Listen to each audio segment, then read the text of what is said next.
এমন কি হতে পারে যে বাকশাল শব্দটা আমরা যত বেশি শুনেছি বাকশালের ব্যাখ্যাটা তত বেশি শুনিনি, এরকম কি হতে পারে? না, সেটা তো বটেই, সেটা তো বটেই।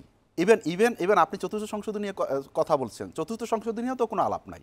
আলাপ সব পঞ্চম সংশোধনী নিয়ে জিয়াউর রহমান সাহেব যেটা করছেন, যে সব জিয়াউর রহমান সাহেব সব শেষ করে দিচ্ছেন, এইটা করছেন ওইটা করছেন ইত্যাদি ইত্যাদি। তো চতুর্থ সংশোধনীতে রাষ্ট্রই শেষ, সংবিধান শেষ, সেটা নিয়ে কোনো আলাপ নেই। এখন আপনার ওই প্রশ্নে আমি আসতেছি যে আওয়ামী লীগ বাস্তবে গত 15 বছরে যেটা আপনি বললেন, সেখানে আইনগতভাবে বাকশাল ছিল না, কিন্তু বাস্তবে আমি বলি যে প্রো বাকশাল ছিল, ডিফ্যাক্টো বাকশাল প্লাস ছিল, এবং সেটাই বাস্তবায়ন করছে। কারণ আপনি দেখেন, আপনি এক্সিকিউটিভ দেখেন, সেখানে কে ছিল? সেখানে এক্সিকিউটিভে ওই বাকশালে শেখ মুজিবুর রহমান সাহেব ছিলেন, এখানে তার কন্যা শেখ হাসিনা ছিলেন, তাই তো?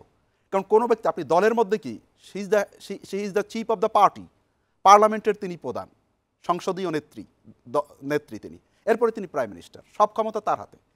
তার দলের মধ্যে কোনো ডেমোক্রেসি ছিল না, অন্যান্য দলেও ছিল না, সেটা নিয়ে আলাপ আছে, কিন্তু তার দলের মধ্যে কোনো ডেমোক্রেসি ছিল না। কেউ তার ব্যাপারে কথা বলতে পারছে?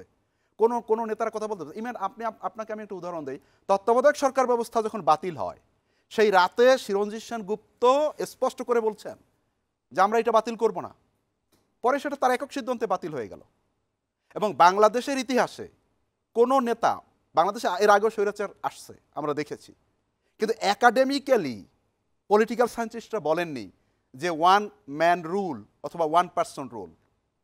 শেখ হাসিনার ব্যাপারে সেটা বলছেন, ক্রিস্টিয়ান ফেয়ার পলিটিক্যাল সায়েন্টিস্ট, তার লেখা পড়েন, সে বলছে যে ওয়ান ওয়েম্যান রুল। তো তার মানে এটাই তো বাকশাল, এবং মোর দ্যান বাকশাল। কোনো বিতর্ক আছে, কোনো আলাপ আছে? বাংলাদেশের পার্লামেন্টে কি হয়েছে?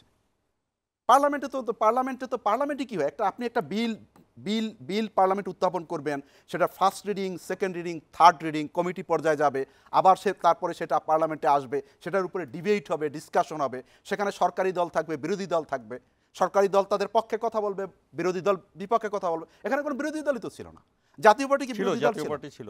জাতীয় পার্টি কি বিরোধী দল আপনি মনে করেন? জাতীয় পার্টি বিরোধী দল? আপনি কেমন বিরোধী দল হয়? আমি বলি যে জাতীয় পার্টির নেতা, যিনি বিরোধী দলীয় নেতা, পার্টি, জাতীয় পার্টি, তারা বিরোধী দল। আবার বিরোধী দল হলে ক্যাবিনেটে আবার তারা থাকে কিভাবে? জাতীয় পার্টির নেতারাই তো ক্যাবিনেটে ছিলেন, সরকারি দলের মন্ত্রী ছিলেন।